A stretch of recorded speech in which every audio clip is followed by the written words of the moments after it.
Greetings, fellow visitors. This is Upgrade Terminal, a Star of Providence fan cast. I'm Malachi. And I'm Nick. Welcome back to the facility.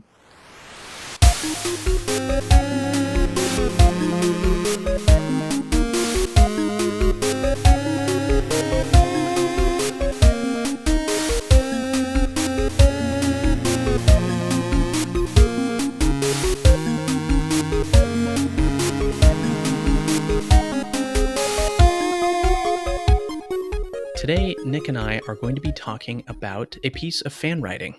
In the past, we have lamented that there aren't many fan writers in the Star of Providence community, and so anytime we get someone willing to share their work with us, we are very excited. And today we're going to be featuring PunishingBirb's piece, Perched at the Boundary, First Ritual. We will be presenting the piece, and then we'll be discussing it afterwards. But first, we'd like to start the episode as we normally do, talking about something nice that happened this week. So, Nick, we'll start with you. What is something nice that happened to you this week? So I kind of have like two small things I'd like to touch on. So a couple of episodes ago, I mentioned how I was getting into Ballistic NG, which is this futuristic anti-gravity racing game. Mm-hmm. And a couple of nights ago, I actually got to partake in my first like multiplayer session of the game. Ooh. Because so far I was only playing like the campaign mode where you do a bunch of races against the CPUs, but like this time I actually got to play against people, and that was fun. That I enjoyed it a lot. There's a palpable difference between like a game that's multiplayer but you're playing it by yourself with some CPUs versus no, you're actually playing with other people now. Oh, for sure, yeah. Yeah. And I am thrilled I got to do that, and I hope I get to do that more in the future because it is kind of satiating a craving that Star of Providence can't fulfill, which is doing something multiplayer, like truly multiplayer. Yeah. So how did this come about? Did you just convince some friends to play with you, or did you connect with some Ballistic NG players online? There is a Discord server, and there is a role, the multiplayer role, which people would say, hey, I'm setting up a multiplayer lobby, and they will ping the role, and then say, like, who's in? And like, yeah, I'm in. And you just join in, and you can set up a Steam lobby. So it's very easy to just set one up, and you can just, from the game itself, just connect to it. You don't even need a code or anything. It's super easy. And wow. It's very cool. It's just one of those things like you get maybe like one lobby a week. I see. So it's kind of like a few particular people, the people who are in the mood to host the lobby have to like, yeah, I'm in the mood to put on a lobby. So there you go. They do that. Yeah. And the other thing I did was new music for me, I would say. I got listened to some new music. So I have a feeling I mentioned this in the podcast a long time ago about an album by an artist known as Slower Pace called Barbershop Simulator, which was the idea of like this soundtrack to a game that doesn't exist. Yeah. You did mention this guy for sure. Yeah. So turns out they put out Barbershop Simulator 2. And like the idea was like, oh, the first game was kind of like this fake Sega Genesis game. Well, Barbershop Simulator 2 is a fake PlayStation 1 game with upgraded, sound capabilities. And I just was like, I'm glad I checked it out. I'm like, oh, that's a neat album. You like it more than the first one? No, they both have their own charms. It's the difference between being able to appreciate the clarity of CD quality audio, but also appreciating that some people can do really cool things with chiptunes. Oh, that's cool. I can keep going even more if you want. Yeah. Why don't you tell me about one of your favorite tracks on the album? No, I wasn't going to talk about that. Oh, okay. Yeah, So if you have a third nice thing that happened to you this week, it's please. It's just more music. So like, there's two more things I want to mention. I also listened to this album that it's been here like it's been released in 2013, but like it's new to me. Mm-hmm. It's this.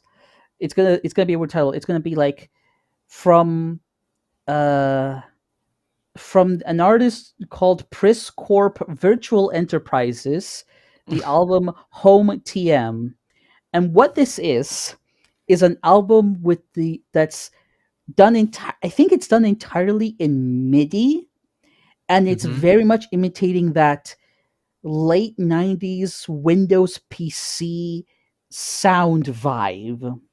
That very Mm-hmm. particular sound and just style of music. It's just an hour of that, and it's like, huh. It's an interesting thing to think about how an artist can evoke such a particular feeling. Like Mm-hmm. they've identified it, they've distilled it, and now they have summoned it forth with entirely new compositions, but in a style that makes you think of something very old. It's kind of like, it's a feeling you get when someone takes out a very old camera and takes a Mm-hmm. picture of something that is very new. So you have the subject that is very new, but in the way that looks very old. It's a Huh. kind of anachronistic sensation. It sounds like there was there was a musician that you recommended me called Webinar. Yes. It sounds kind of like the same thing. Yeah, I think they might share a publishing label or something. The, Mm, the, the kind of vibe of like, oh, a late 90s PC nostalgia, vaporwave inspired sort of thing. yeah. That kind of similar headspace, as it were. Mm-hmm. Yeah, because actually listened to that recently. Mm-hmm. Webinar, that is. Mm-hmm. Because I like that kind of, it's like really good work music Mm-hmm. if I'm just working and I need to focus. Mm-hmm. So I'll have to check this out. And the final thing, I promise this is the final thing. As Mm-hmm. we're recording, a song that came out just less than a month ago by someone called The Stupendium. This is a YouTube channel. Have you heard of them? I have not. Okay, so basically they've released a song, just one song called Number Go Up, which is ostensibly a song about Balatro, but it's kind of more about the search for higher numbers and a sense of futility of like just chasing this high and then just crashing back down. Mm-hmm. It's a very catchy song and has very high production values. Hmm. So I recommend it, and I also like Balatro. So Well, there you okay, go. okay, I'm done. I'm done. Now you can go. Hey, it's fine. I'm glad you had so many nice things happening this week. It's good. I'm taking up enough space in the quote unquote airwaves here. Now you Mm. go. Well, this week for me, it's actually something quite simple. Uh It's huh. just rain. It is officially fall, Mm-hmm. and there are several fires that have been burning around where I live. Literal And and metaphorical. yes, and the literal fires were putting literal smoke in the valley where I live, and there was no wind, there was no rain. The smoke was stuck in the valley for about a week, and it was incredibly demoralizing. And Mm-hmm. anytime you go outside, it's got that weird, like, because of the haze, the sun's kind of orange, and if Mm-hmm. I would get a headache very quickly just from being outside, and just real uncomfortable. And Mm-hmm. so this week to finally have some rain has been so nice. I mean, rain. So I don't live in Seattle, but a lot of people that they talk about Seattle like it's gloomy. It rains Mm-hmm. all the time, and I agree that too much rain can be overkill. But when you go a really long time without rain, at least for me, I miss it so much. And so Mm-hmm. when it returns, it's just an amazing feeling. So, yeah, this week it's rained several times. It's supposed to rain tomorrow too. And it's put the fires out. There's a couple of the big fires, they did not grow overnight, which is great. And today it was blue skies and there was a breeze blowing, and the pavement was red. The pavement was wet. It smelled like rain. It was wonderful. Mm-hmm.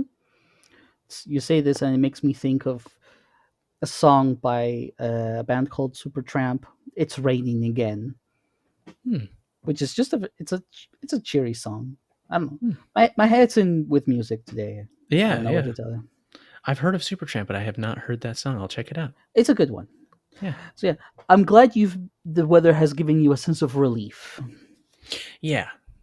Yeah, and there's, on rainy days, it feels good to be inside. It feels good to be warm. Mm-hmm. And then I just love fall in general. And so just to be kind of back in that season is putting me in a really good headspace. Because we're both pluviophiles, so. I don't remember what that is, but. Lover of rain. It really just means someone who loves rain. Yeah, and cooler weather also makes coffee and hot drinks that much better. So, very into that. So, as I mentioned at the top, today we are featuring PunishingBirb's fan writing. It's a piece called Perched at the Boundary First Ritual. So, without further ado, here's PunishingBirb's piece. We'll see you on the other side.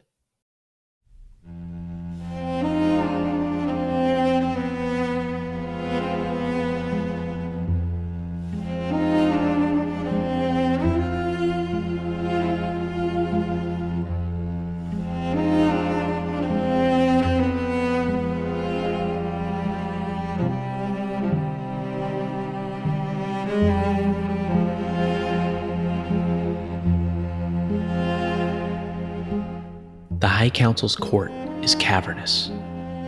Once upon a time, its rows upon rows of seats were filled with petitioners and advisors, students and teachers, scientists and philosophers.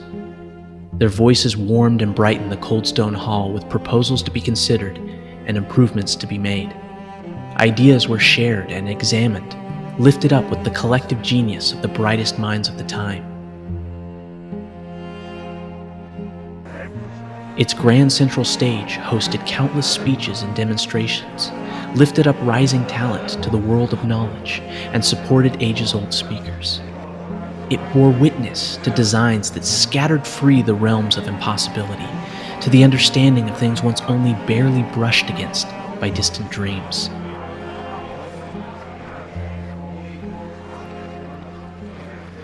It saw the melding of magic and technology, the union of two worlds, the breaching of borders which none imagined to even exist. Its intricate engravings and bold sculpting reminded its inhabitants that they were at the center of the universe, a place of honor and inspiration. It is all but empty now. Only the High Council themselves may pass through its doors. But once more, it holds a petition, an idea that may bring salvation to the few that remain.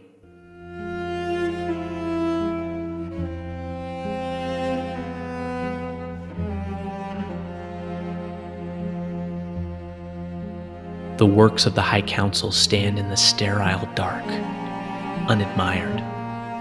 There is no time left for such ceremony. The High Pyromancer sits at the highest seat, glaring down at the presented devices from beneath the harsh red of his hood. His robes remain immaculately maintained even in such dire times. The heat simmering beneath his skin permits not a speck of dust to reach him, scorched to glass mid-air to form a faint glittering aura around his shrouded form. A moment of ire is spared for the fact that there is dust in his audience chamber at all, but it is snuffed as quickly as it rises. Today's events are worthy of his full attention. To the sides, the High Cryomancer and High Electromancer wait silently. Their absence from the front will be felt, but their consideration is needed here even more. Stalling a losing battle only does so much. But even the High Geomancer's works on their own will not be enough for this project, and with each passing moment, options besides the vessel's completion fall away. The High Geomancer himself stands not with his colleagues, but on the stage, explaining each of his prototype designs. His ostentatious glasses and wide, toothy grin as he rushes back and forth do not hide the anxious energy driving his body forward. Each jerky motion sends the dull green robes covering his body flapping back and forth in the chamber's still air. If none of these designs are sufficient, there won't be much time to make new ones, and the rest of the ritual's preparations will only be more challenging. These models are only frames, components that will be integrated into the final design. That piece's completion will fall to the High Abyssomancer. No other in the council who remains has the expertise in manipulating the forces beyond necessary for the binding ritual. Not with the High Enigmancer gone. Only the High Abyssomancer themselves stands truly emotionless. Their rotted and graying flesh is hidden beneath the dark blue cloak of their station, all but bereft of the modifications that fill their cohorts. Their eyes burn still with an indescribable light as they turn to their apprentice. "If you would, we must move more swiftly if we are to act in time," they say, voice just above a whisper. The High Pyromancer nods. "Yes, hurry this to its completion. We have no time for wasting." The apprentice nods and leaps down from the balcony to the stage. Her bone-colored cloak, white-tinted dusty yellow, remains too still for any fabric subjected to such sudden motion. Her feet hit the stage soundlessly. The High Geomancer steps back, his smile strained between relief and tension. The apprentice gives each of his works a single glance before moving on, her eyes tracing shapes none of the council can see. One by one, each design is considered and dismissed. Finally, she stops. The air feels thin in the mountainous, hollow chamber. The apprentice raises a hand, and a gleaming blue blade appears in her grasp, brought down in the same smooth motion across the machine sitting before her. The sword shatters against its surface, leaving not a scratch. "This one will do," she announces. At once, the hall feels brighter. It's possible. The first of many steps has been taken, and the destination is in sight. Victory, as far off as it is within reach. Once the ritual is complete.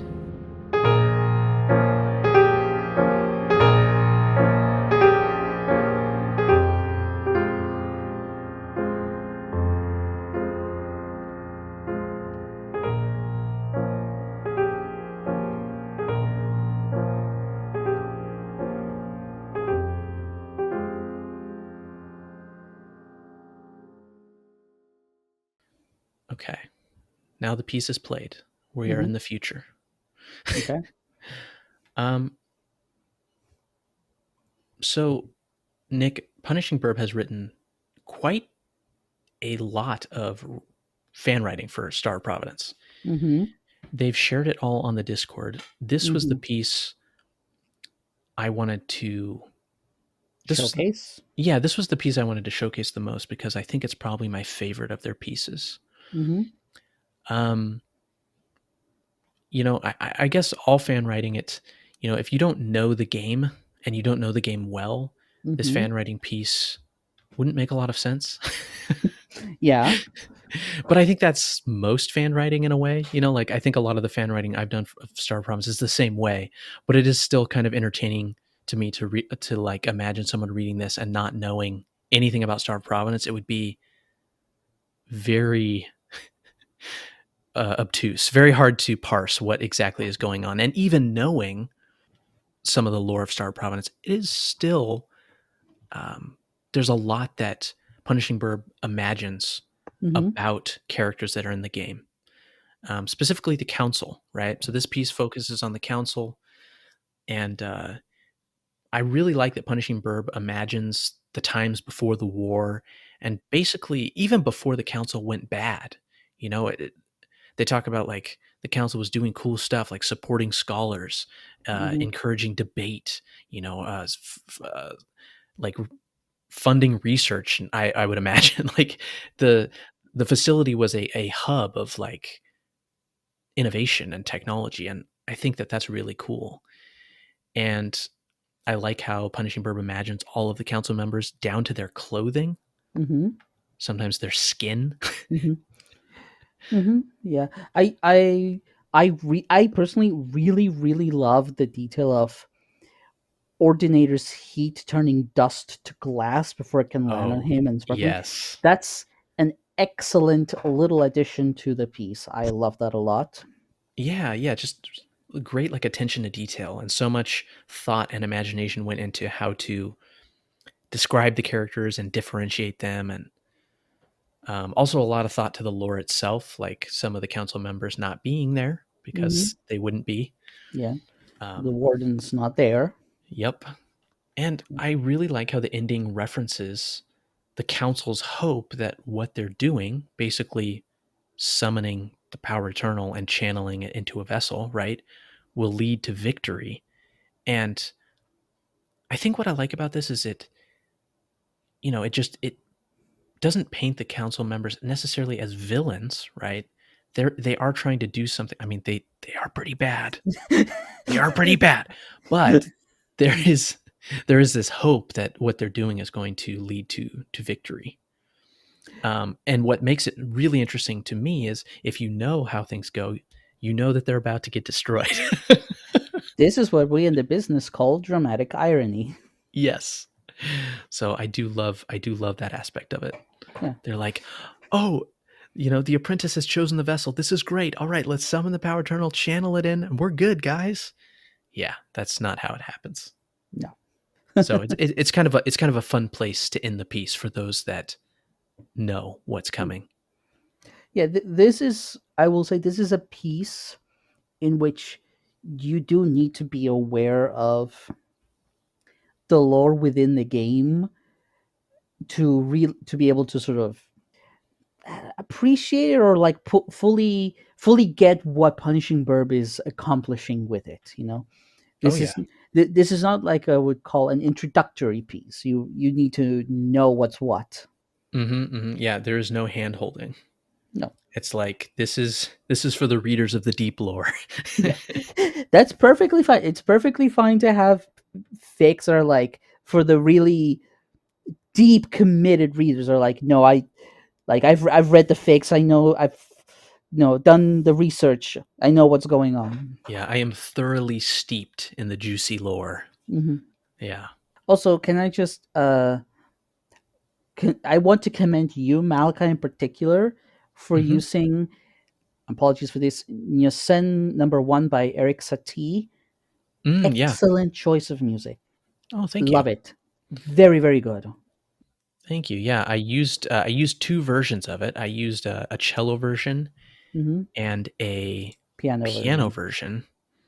version. The cello was Romi Kopelman, Hmm. and the piano was Bishara Haroni. So yeah, appreciate both of them. Hmm. Their performances are awesome. Hmm. But I thought that piece really captured kind of like the mysterious air of Punishing Birb's piece. Hmm. No, I think you did an excellent job with it. I appreciate it very much. Also, the cool sound effects. There were nice little touches. Thank you. Yeah, I didn't want to go overboard, and you and I have talked about this in the past, like when we were, even from the very beginning, when we were making an episode for Paper Lore's awesome piece. Hmm. We had this discussion of like, okay, how much, like, I don't want there to be too many sound effects, like overkill, and then it's like distracting from the writing itself. Um, but like, I don't know, making fanfics into kind of like an audio drama is really fun. It is really fun. And it's part of the reason I wish that we had a lot more fan writing so that we had a lot more opportunities to make basically Star Providence audio dramas. That's a cool idea, but the problem is not all fics lend themselves to that. Yeah, exactly. Like Paper Lores worked because it was an adaptation of like something that happened in game and a very faithful one at that. It was trying to like it was taking a moment that existed in the game that you experience as a player and translate it into writing. So it was very easy to make a one-to-one correspondence to like this section requires these sound effects. In this one from PunishingBirb, you can't really do that because the moment in the fic does not exist in the game. Exactly. Yeah, we're fully inside PunishingBirb's imagination, right? And so you're right, because of that, I couldn't really lean on music or sound effects from the game as much and it wouldn't have felt right. It would have felt discordant, right? Mm-hmm. Because it's like, wait, no, this isn't from the game. Yeah. This is outside of it. And so that's why I leaned towards, music and things that exist outside of the game. Yeah. And also because this is not even the same time. This would have been quite a long time ago. Mm-hmm. So it would have been anachronistic within the fiction, in a sense. Yeah. It was before it was before like chiptune music existed in the Star Providence universe.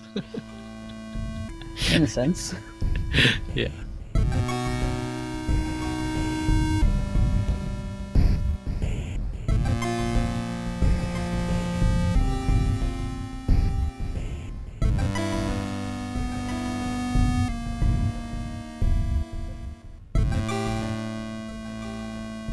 So we did invite PunishingBirb to be on this episode with us, but they actually just preferred to submit some written questions, and so, or some written answers to our questions. And so we're going to read those now. Mm-hmm. What was the last book you read and enjoyed? I'm not exactly sure what the last real book I read was. I tend to bounce between these things. It was almost certainly something by Shirley Jackson, though. Have you done fan writing of anything else before? I do quite a bit of fan fiction writing, actually. It's something of a hobby of mine. You've done quite a bit of StarProf fan writing. What first inspired you to start? I tend to write about anything I get especially invested in, though if I ever post that writing is up in the air. For those who have not dug deep into the lore, what exactly is the Council doing in your piece? Where on the timeline does it take place? So, the funny thing about this scene is that I believe as it stands, it can't exist in canon, since I wrote it before Into Oblivion came out and before we knew about the old and new councils. The exact timeline and the council's lineup over that timeline remains a bit of a mystery, but the core premise is intact. The scene is set sometime during the new council's reign, in the war that led up to the creation of the machine and Power Eternal being summoned. For people who have gotten to a certain late-game fight, they've seen the audience chamber where this scene takes place. So, they mean database. Yes. Yep. Database fight. Yeah, which is the background, especially I think you see it in the very last phase of the fight, where like the background like pans. Kind of moves up, yeah. You actually see council members. Yeah. Now, this answer does also make me wonder if like they've been closely following Coulin's documents and research into the lore of the game. Mm-hmm. I would say probably, because I think anyone who's been in the community that long has probably like at least read through Lewin. If they haven't read through Coulin's lore, they've definitely been a part of conversations with Coulant. I do think, though, even if the piece can't canonically exist, it's still a valuable piece of imagination. Just be like, well, what would it have been like, or what could it have been like? You know? Yeah. It doesn't necessarily need to neatly fit into the sequence of events. I totally get why some people want that. I know I do. But all the same, it's okay to sometimes just be like, well, I just want to write this because it's just fun for me. Yeah, no, I agree. It doesn't matter if like it can fit in canonically, really. Yeah. It can still stand on its own as like a piece of fan writing about Star Providence.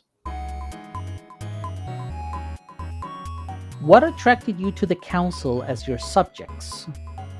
The Council are fun to work with because Star of Providence is, in many ways, their story. Their decisions and failures and their consequences are what shaped the world into what it is by the time of canon. That's a great answer. Yeah, it is, because I think certainly the into oblivion, relics of the past too have placed a great deal of importance as to like these characters and what their role in the story is. So I think it makes sense. Like, yeah, they're they're the ones who are responsible for this whole mess. So I just wish we knew more about them on a more personal level. But that's just my biases and preferences for what kinds of stories I like. So I'll put that aside. Maybe we'll learn more about them in the future I hope so. when Alex releases his Star of Providence book that he's been writing in the shadows. Maybe I'll even be alive by then. Who knows? Maybe you and I will be, digitally uploaded to the cloud. God, I hope not. That's where AI lives. Ugh. It's disgusting. Don't ever get me near that. Who is your favorite council member? While I'm tempted to go with the joke answer and say my favorite council member is the High Cryomancer, Ace is definitely my real favorite. The post-gauntlet dialogue gives him a lot of character. Also, cowboys are cool. I'm not sure I understand why High Cryomancer is the joke answer. Because they don't exist in the game. Like, we haven't seen them. They don't. Technically, you do fight them in the council fight in Trial 5. Yeah, but I get it though. They are the most absent member, but like canonically, narratively, they do exist very much. oh yeah, They're I just the think most mysterious and elusive so far. yeah, and we interact with them the least in the game out of anyone, right? Yeah. Like if you're going to count the trial fight, which arguably, like, is that actually the High Cryomancer?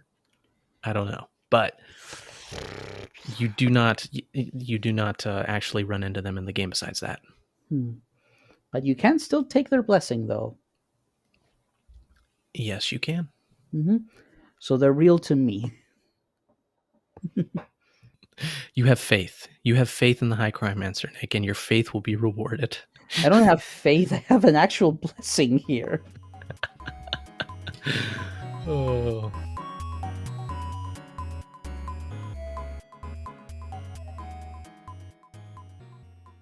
We want to thank PunishingBirb for letting us read their piece on the podcast and for answering some of our questions. Thanks, PunishingBirb.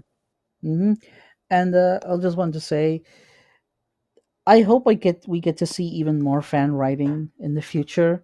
We're both very starved for it, and we're always happy to get more from people. Yeah, I think we put this. We basically put this plea into every fan writing episode. But hey, if you like writing and you like Star Providence, write something. Feed us, Please. Please.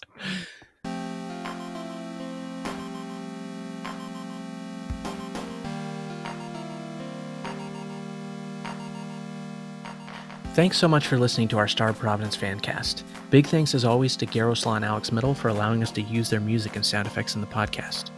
Our intro music was made for us by Garo, and we love it. Thanks so much, Garo. You can find all of the soundtrack of Star of Providence at Garo's Bandcamp, Volume 1, Volume 2, and the 5th Anniversary Edition soundtrack. If you have any comments or suggestions for the show, you can reach out to us on our Discord server. We'll post the server link in the show notes. There you will find fellow palates to talk with and discuss the show. Thanks for listening. We'll hope you'll join us next time. This is what you came for, isn't it? So be it.